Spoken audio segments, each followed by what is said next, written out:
ತವಣಿತಾ hi friends, welcome back to my channel.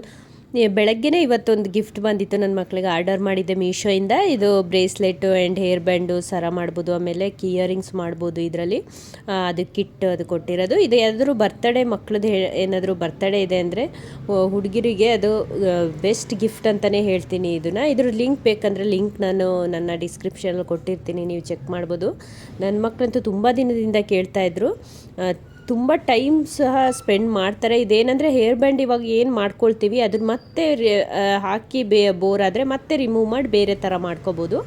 ಆ ಥರ 2 hair band ಇದರಲ್ಲಿ ಕೊಟ್ಟಿರ್ತಾರೆ, ಮತ್ತು ದಾರ ಕೊಟ್ಟಿರ್ತಾರೆ. ನೋಡಿ, ಇದು ಹೇರ್ ಬ್ಯಾಂಡ್ ಮಾಡಿರೋದು ನೋಡಿ ಇಲ್ಲಿ ಎಷ್ಟು ಚೆನ್ನಾಗಿ. ಒಂದು ಸ್ಟಾರ್ ಇದು, ಇನ್ನೊಂದು ಫ್ಲವರ್ದು ಹೇರ್ ಬ್ಯಾಂಡ್ ಮಾಡಿರೋದು. ಇದು ಬ್ರೇಸ್ಲೆಟ್ ಮಾಡ್ಕೊಂಡಿರೋದು. ಇದು ಸರ ಮಾಡಿರೋದು ನೋಡಿ ಎಷ್ಟು ಚೆನ್ನಾಗಿದೆ ಅಂದರೆ, ಇದು ಹಾಕಿ ಬೋರ್ ಆದರೆ ಮತ್ತೆ ಬೇರೆ ಥರ ಮಾಡ್ಕೋಬೋದು, ಅಷ್ಟು ಚೆನ್ನಾಗಿದೆ. ಇದರಲ್ಲಿ ದೊಡ್ಡ ಸೈಜು ಬರುತ್ತೆ. ಇದು 175 ರುಪೀಸ್ ಅಷ್ಟೇ. ತುಂಬ ದಿನ ಆಗಿತ್ತು, ನಾನು ಒಂದು 10 ವರ್ಷದ ಹಿಂದೆ ಹೋಗಿದ್ದು ರಾಗಿಗುಡ್ಡ ಆಂಜನೇಯ ಸ್ವಾಮಿ ದೇವಸ್ಥಾನಕ್ಕೆ. ಇವತ್ತು ಹೋಗೋಣ ಅಂತ ಹೇಳಿ ಹೊರಟ್ವಿ ಎಲ್ಲರೂ.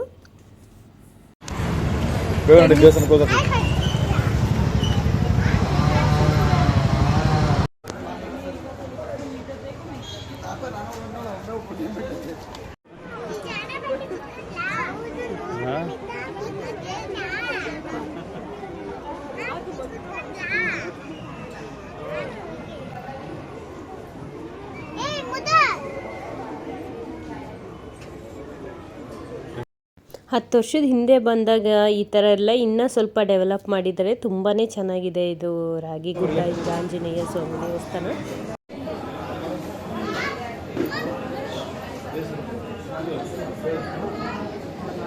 ಇನ್ನು ದೇವ್ರ ಪ್ರಸಾದ ಎಷ್ಟು ಟೇಸ್ಟ್ ಇರುತ್ತಲ್ಲ, ಪುಳಿಯೋಗರೆ ಅದು ಕೊಟ್ಟಿದ್ರು, ತುಂಬಾ ಚೆನ್ನಾಗಿತ್ತು.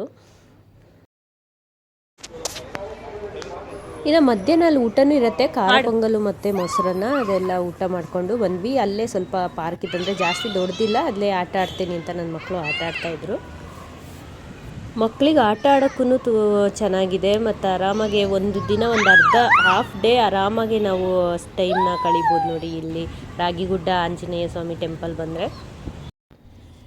ಇನ್ನು ಜಯನಗರದಲ್ಲಿರೋ ಇದು ಸಾರಥಿ ಅಂತ ಇದು ಶಾಪು. ಇದರಲ್ಲಂತೂ ಮನೆಗೆ ಏನೇನು ಐಟಮ್ ಬೇಕು ಒಂದೇ ಕಡೆ ಸಿಗುತ್ತೆ ಎಲ್ಲರಿಗೂ. ಫಸ್ಟ್ ಟೈಮ್ ಯಾರಾದ್ರು ಮದುವೆ ಆದರಾದರೆ ಅವ್ರು ಫಸ್ಟ್ ಟೈಮ್ ಮನೆಗೆಲ್ಲ ತೊಗೋಬೇಕು ಅಂದರೆ ಇಲ್ಲಿ ಬಂದರೆ ಸಾಕು, ಎಲ್ಲ ಐಟಮು ಇಲ್ಲೇ ಸಿಗುತ್ತೆ.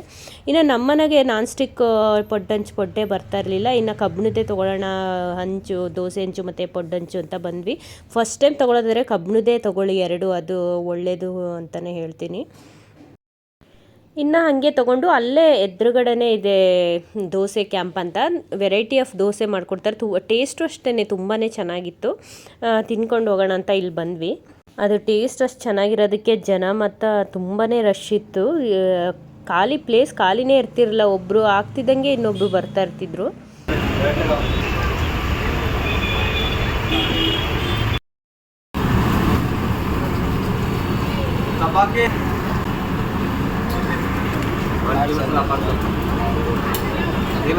ದೋಸೆ ಮೇಲೆ ಚಟ್ನಿ ಪುಡಿ ಫುಲ್ ಸ್ಪ್ರೆಡ್ ಮಾಡಿ ಹಾಕಿರ್ತಾರೆ. ಆಮೇಲೆ ತುರಿದಿರೋ ಕಾಯಿ, ಆಲೂಗಡ್ಡೆ ಪಲ್ಯ, ಬೆಣ್ಣೆ, ಆಮೇಲೆ ಇದೊಂದು ಮೈಸೂರು ಬೋಂಡದೊಂದು ಪ್ಲೇಟ್ ತೊಗೊಂಡಿದ್ವಿ.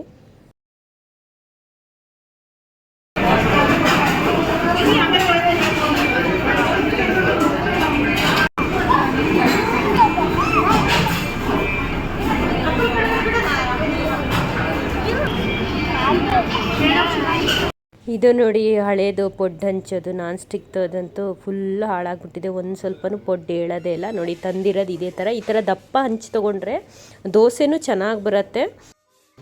ಈ ಥರ ತಂದಾಗ ಸ್ಟೀಲ್ ಕತ್ತದಲ್ಲಿ ಚೆನ್ನಾಗಿ ನೀಟಾಗಿ ತೊಳೆದು ಆಮೇಲೆ ಎಣ್ಣೆ ಹಾಕಿ ಸ್ಪ್ರೆಡ್ ಮಾಡಿ ಇಡಬೇಕಂತೆ. ಇದೇ ನೋಡಿ ಪಡ್ಡು ಹಂಚು ತೊಗೊಂಡಿದ್ದು, ನಮಗೆ ಸಾಕು ಅಂತ ಹೇಳಿ ಸಣ್ಣದು ತೊಗೊಂಡ್ವಿ.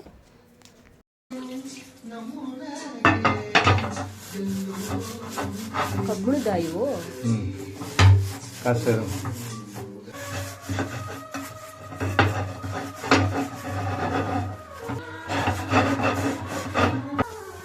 ನೀಟಾಗಿ ತೊಳ್ಕೊಂಡು ಒಣ ಬಟ್ಟೆಯಲ್ಲಿ ಒರೆಸಿ ಎಣ್ಣೆ ಹಾಕಬೇಕು.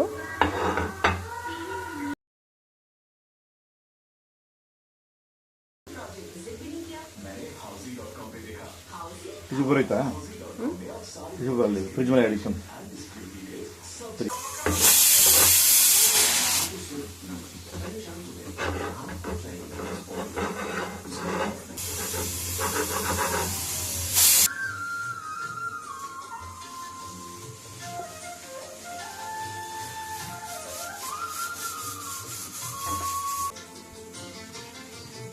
ಇದೇನಪ್ಪ ಮಾಡೋದು ಟಿಶ್ಯೂ ಪೇಪರ್ ಒರೆಸ್ಬೇಕು ಎಣ್ಣೆಗೆ. ಇವತ್ತೇ ಯೂಸ್ ಮಾಡ್ಬೋದಾ? ಇನ್ನು ನಾವು ಮುಂಚೆ ಇದ್ನೆಲ್ಲ ಹಳೆ ಮನೆಗೆ ಇವತ್ತು ಅಲ್ಲಿ ಚಿಕನ್ ಮಾಡೋಣ ಅಂತ ಹೇಳಿ ಅಂದ್ಕೊಂಡಿದ್ದೀವಿ. ಇದೇ ರಾಗಿ ರೊಟ್ಟಿ ಮಾಡ್ಕೊಂಡು ಹೋಗೋಣ ಅಂತ ಮಾಡ್ತಾ ಇದ್ದೆ.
ಇನ್ನು ಚಿಕನ್ ಗ್ರೇವಿ, ಚಿಕನ್ ಸಾಂಬಾರು ಮಾಡಿ ಇನ್ನು ರಾಗಿ ರೊಟ್ಟಿ ಅಂತೂ ಮಾಡ್ಕೊಂಡು ಬಂದಿದ್ದೆ. ಇನ್ನು ಜೋಳದ ರೊಟ್ಟಿನೂ ಇದ್ದಾವೆ. ಇದು ಇವತ್ತಿನ ವ್ಲಾಗ್ ಆಗಿತ್ತು. ಇದೆಲ್ಲ ವ್ಲಾಗ್ ಎಲ್ಲರಿಗೂ ಇಷ್ಟ ಆಗಿದೆ ಅಂತ ನಾನು ಅಂದ್ಕೊಳ್ತೀನಿ. ವ್ಲಾಗ್ ಯಾರಾದರೂ ಫಸ್ಟ್ ಟೈಮ್ ನಮ್ಮ ವಿಡಿಯೋ ನೋಡ್ತಾ ಇದ್ದರೆ ಸಬ್ಸ್ಕ್ರೈಬ್ ಮಾಡಿ ನೋಡಿ, ಹೀಗೆ ಸಪೋರ್ಟ್ ಮಾಡ್ತಾ ಇರಿ. ನಾನು ನಿಮಗೆ ನೆಕ್ಸ್ಟ್ ವ್ಲಾಗಲ್ಲಿ ಸಿಗ್ತೀನಿ. ಅಲ್ಲಿವರೆಗೂ ನಮಸ್ಕಾರ. Thank you for watching.